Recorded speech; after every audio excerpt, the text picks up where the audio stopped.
Hey peeps, it's Tripl-L, and today I am here to bring you Boku no Hero Academia, or My Hero Academia, Chapter 95, my thoughts, my impressions. We're doing this top moment style, so everything will be in that style to make things easier for me. Wow, I really botched that one. Anyway, peeps, thanks for tuning in. This video is late by one day. It's because life got a bit busy. After today, I will have a stream of videos coming up on the channel, so if you like my content, keep an eye out.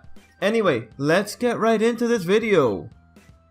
So this is effectively the Fallout chapter and the kind of setting up chapter. It's really moving a lot of elements that I think will be working in the long term, like the police force. So overall, I think it's a very necessary chapter. I'm not sure, actually, because this chapter provides emotional resolution, and because I thought that moment in particular, the one with All Might and Izuku, was endearing, I'm just going to tell you, I like this chapter. It's not the most high up there, but I very much appreciate it because it does a lot of things for a lot of characters. So let's just get down into it. My first top moment is the debriefing of the Nomus and knowing that the facility was totally destroyed. This is important because it at least means that All for One, yes, that's the name, All for One believed in the scorched land policy. That means when he was leaving that hideout, he destroyed everything having to do with it, from where he was being kept all the way through the Nomus. The fact that they were not able to find anything, like even a secret hideout, really means to me that All for One covered his bases. So that's a pretty good moment. It's just more of having to do with All for One's character. The next moment I really like is that I like that the officials, or the police, are able to acknowledge All Might's significance. You know, Boku no Hero has been very progressive about the position of the police force in the story. Because most other series, you'd have this scenario where the people in power don't really see the hero or the hero group or the protagonist as anything special. You know, they kind of disregard them. It's not treated, they're not treated with respect. But here, and since the beginning of Boku no Hero Academia, or My Hero Academia, the police were always respected. They were respected for what they do. Heck, All Might even recommended Izuku become one way before Izuku got one for all. So seeing that the police are able to acknowledge All Might's significance, it's a refreshing change, because it does show that it's more of a they work together kind of scenario. It's synergy. They work well together. And the next moment I like is that they were also able to see that Shigaraki poses in terms of organized supervillainy. Now, the reason I'm saying supervillainy is because you would assume, because this world is effectively an extension of our world just with the introduction of quirks, and because they have like the same kind of social standards that we do, you'd think that there would be a case where, let's say, a criminal organization like the Yakuza, they would use their quirks to aid them in their activities, right? You'd think that's how it would work. But here you have Shigaraki, and he's posing something completely different. It's not organized crime. No, Shigaraki, as a villain, he is aiming to destroy society. That's something that I think differentiates people who might use their quirks for crime versus people who use their quirks for villainy. I feel like the villains have this mentality or this motive of going out to destroy society's foundations versus just taking advantage of society and trying to succeed in society through their own illegal methods. So I like that the police were able to see the danger of Shigaraki, and they even called it went from tantrums to becoming more sophisticated. And that's the next moment. I really like this, like they know how Shigaraki is growing and how he's becoming more aware, because Shigaraki really is a kid.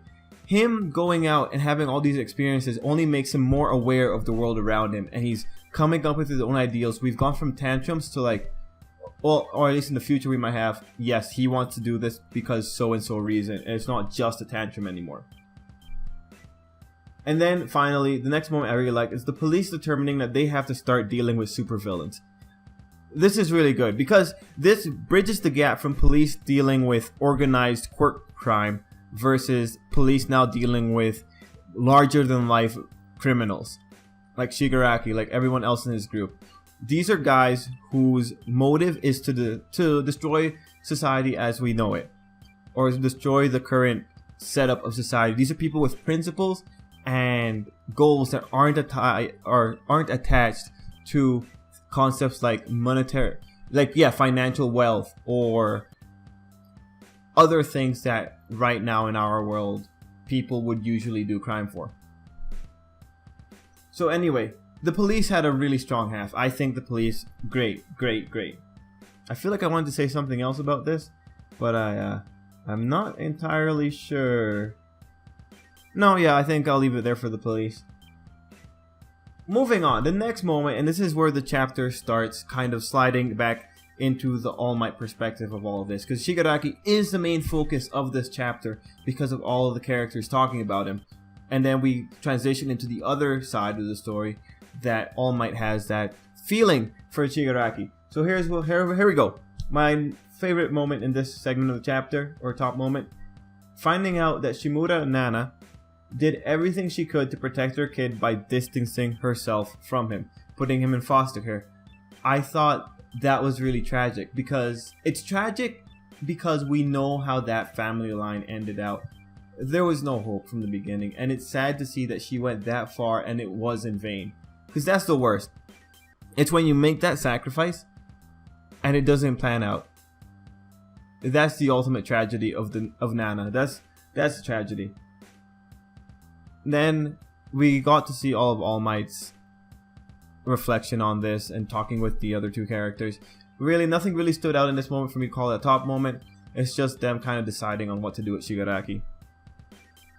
Now, this is where we're transitioning into everyone else who are experiencing the fallout of this chapter. And I have to say, my top moment in this one of the top moments was everyone's awkward goodbye. Just all of them kind of saying bye to them at the station or whatever. I thought, yeah, they just saw something, life-changing, and you could see Ida trembling. Some of the characters are just like, yeah, bye. It was a good moment. Because of the awkwardness that was there, it was a good moment. And in those panels we saw Shoto, or Todoroki. He was kind of the most composed, and thankfully his placement on that last panel kind of showed that we were transitioning into the Todoroki side of things.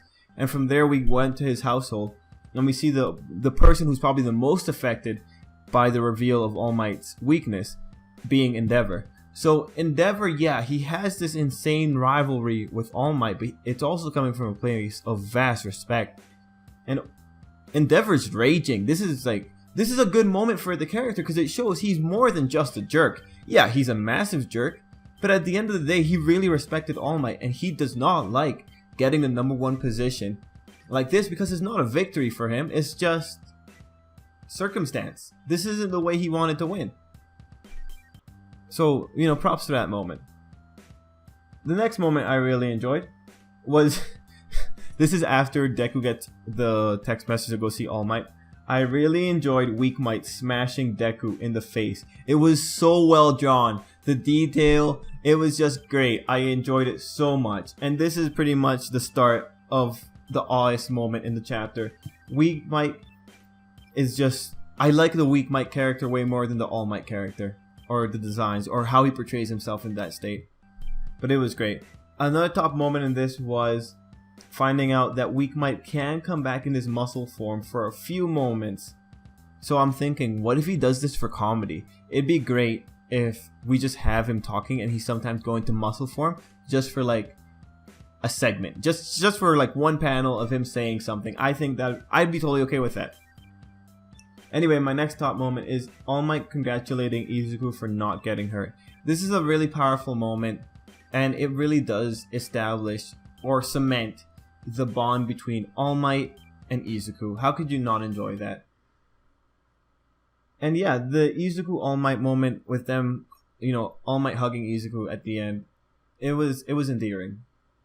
It was really endearing. I liked that moment a lot. It was nicely drawn. Everything leading up to it was nice. So peeps, that's pretty much it for me in terms of top moments. This chapter is effectively a fallout and kind of a setup. It's setting up long-term elements for the future. I'm excited to see where we go.